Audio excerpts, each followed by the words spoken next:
Salam sejahtera. Alamak, apa nak jadi dengan PAS dan Perikatan Nasional ini? Dulu bukan main lagi. Bukan main lagi hentam Najib, hentam Barisan Nasional, hentam UMNO dengan pelbagai nama ataupun sindiran ataupun gelaran. Tapi kini apa yang berlaku? Adun PAS rindu pula zaman Najib. Aduh, apa nak jadi dengan PAS ini? Apa saja kalau dia rindu dia akan cakap. Dulu dia hentam Najib dengan UMNO. Sekarang tiba-tiba pula ada adun PAS rindu zaman Najib. Apa nak jadi ini? Seorang ahli Dewan Undangan Negeri Adun PAS dari Terengganu secara berterus terang menyatakan rindu akan era pentadbiran Datuk Seri Najib Razak. Apa mainan politik yang sedang diatur atau apa sedang dibuat naratif oleh PAS apabila mereka seakan-akan sedang menyetujui pentadbiran Najib satu ketika dahulu sebagai yang terbaik. Walhal pada waktu itu banyak kes yang besar, antara yang paling teruk ialah 1MDB yang telah terbukti berlaku penyelewengan dana berjuta-juta ringgit. Menerusi hantaran DX, Adun Sura, Dr. Tengku Muhammad Fakhruddin Tengku Mad Fauzi berkata demikian ketika membandingkan era kerajaan Madani yang diterajui Datuk Seri Anwar Ibrahim. Ahli jawatan kuasa AJK Dewan Pemuda PAS Terengganu itu secara sinis menganggap Perdana Menteri sembang temberang semasa mengulas laporan berita mengenai jualan ekuiti tempatan oleh pelabur asing.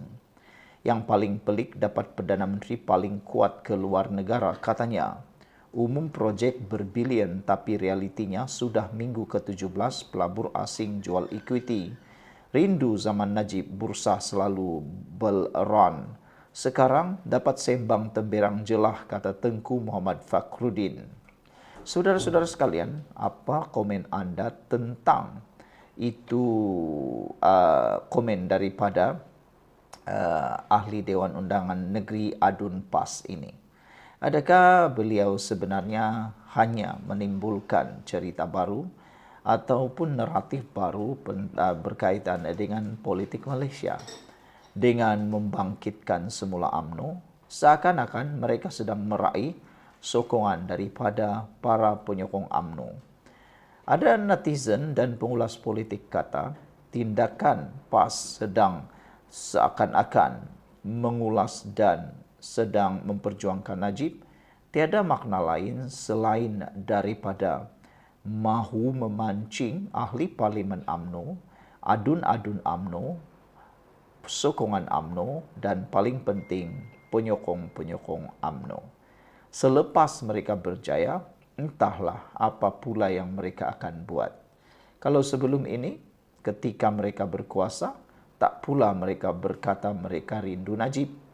Tapi selepas tak berkuasa dan tiada jalan lain selain mahu memancing pengundi UMNO dan para YB UMNO termasuk ahli parlimen dan adun UMNO, maka mereka mula mencipta naratif seakan-akan pentadbiran Najib lebih baik daripada pentadbiran kerajaan Madani sekarang.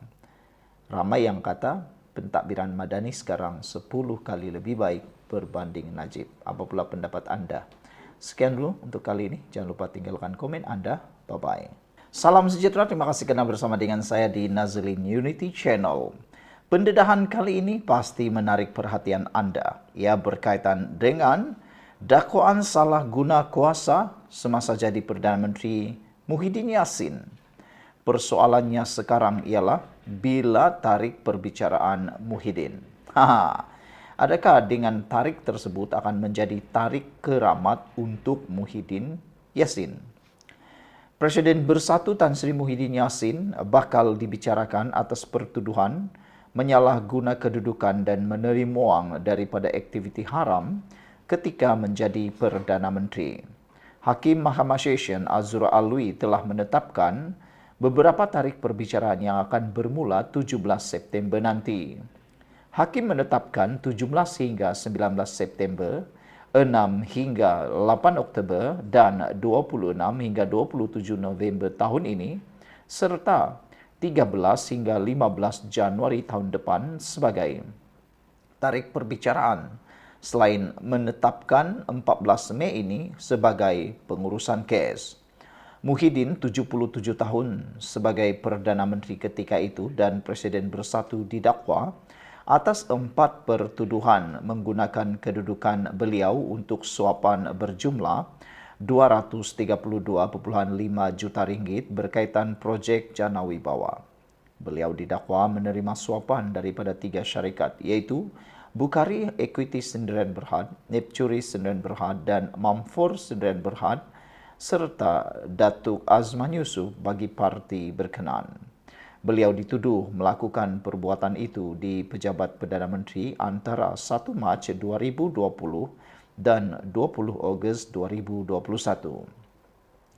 Presiden Bersatu itu juga berdepan 2 pertuduhan menerima wang hasil daripada aktiviti haram berjumlah RM195 juta ringgit daripada Bukhari Equity Sdn Bhd yang dimasukkan ke akaun CIMB Bank milik Bersatu antara 25 Februari dan 16 Julai 2021 serta 8 Februari dan 8 Julai 2022.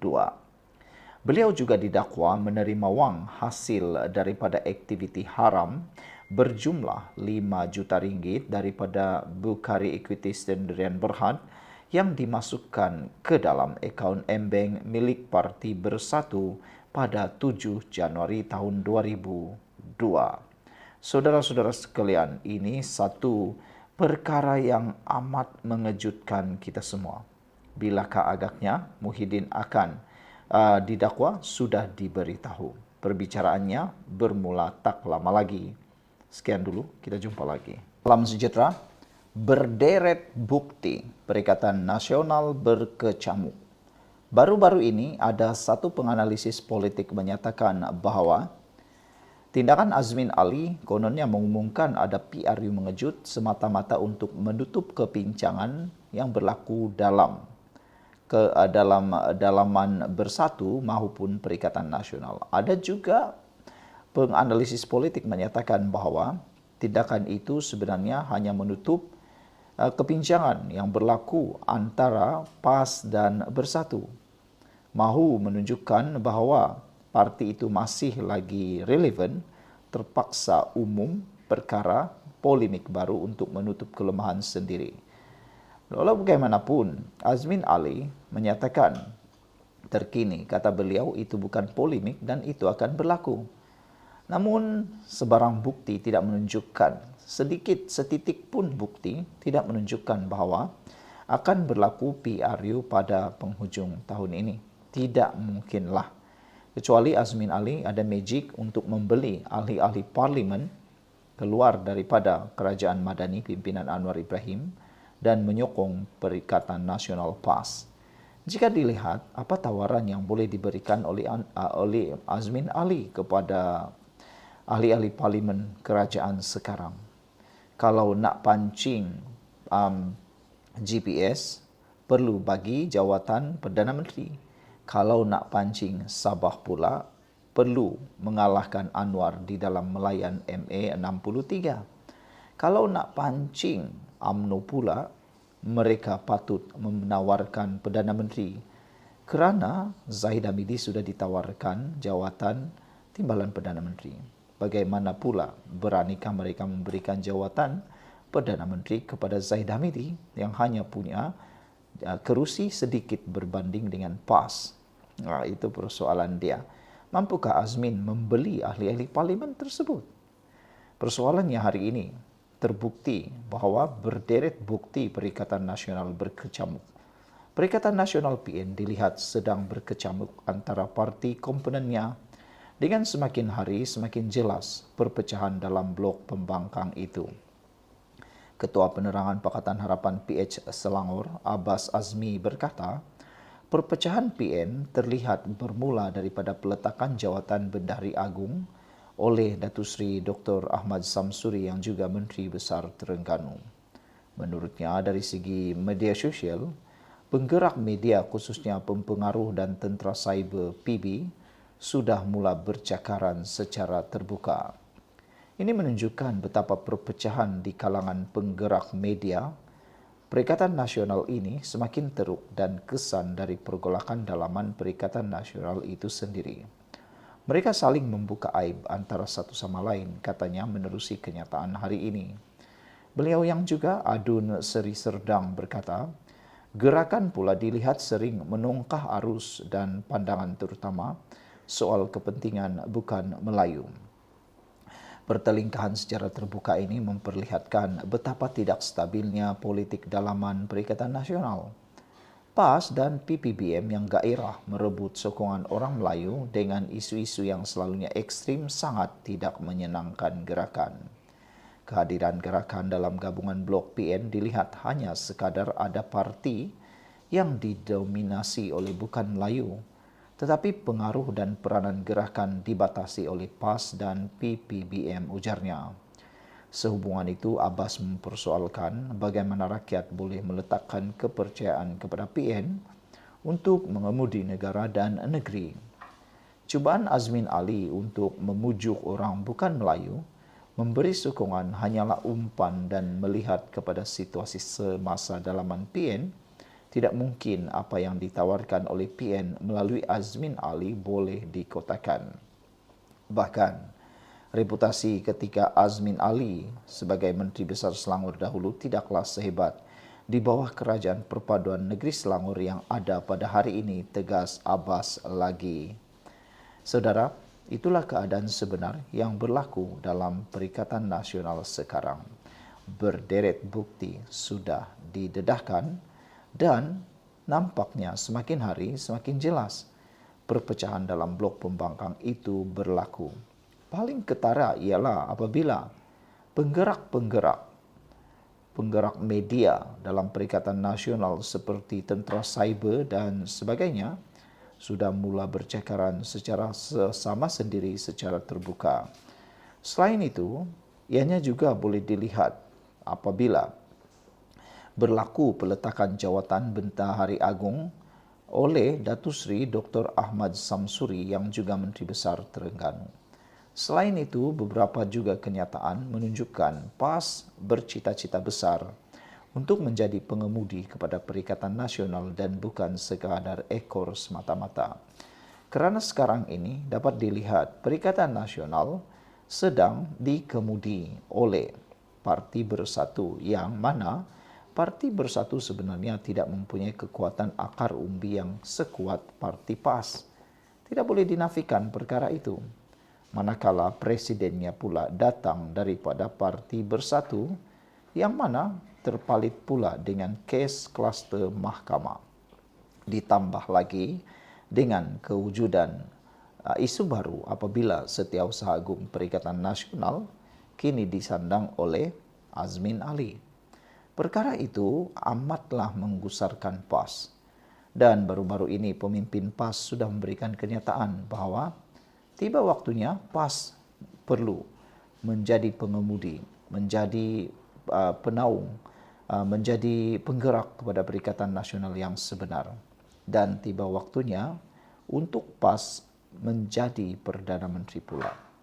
Namun demikian, kekangan berlaku apabila PAS kekurangan sokongan untuk menjadi Perdana Menteri.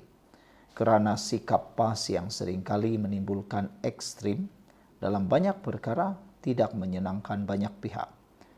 Saudara-saudara sekalian, memang ketara sekarang bahawa apa yang berlaku tidak dapat lagi disembunyikan. Pertelingkahan secara terbuka memperlihatkan betapa tidak stabilnya politik dalaman Perikatan Nasional. Bagaimana mau selesaikan itu? Ditambah lagi peranan parti gerakan di dalam Perikatan Nasional juga sangat minimum, bahkan seperti tidak wujud langsung. Tidak bersuara pun takut kerana dikongkong atau dibatasi oleh PAS dan Bersatu. Nak cakap mau berjuang orang-orang bukan Melayu Islam, gerakan seolah-olah tiada suara langsung. Itu sebabnya Abbas mempersoalkan bagaimana rakyat boleh meletakkan kepercayaan kepada PN untuk mengebudi negara dan negeri. Bolehkah PN menjadi kerajaan sekali lagi? Tepuk dada tanya selera. Jangan lupa tinggalkan komen anda. Bye-bye.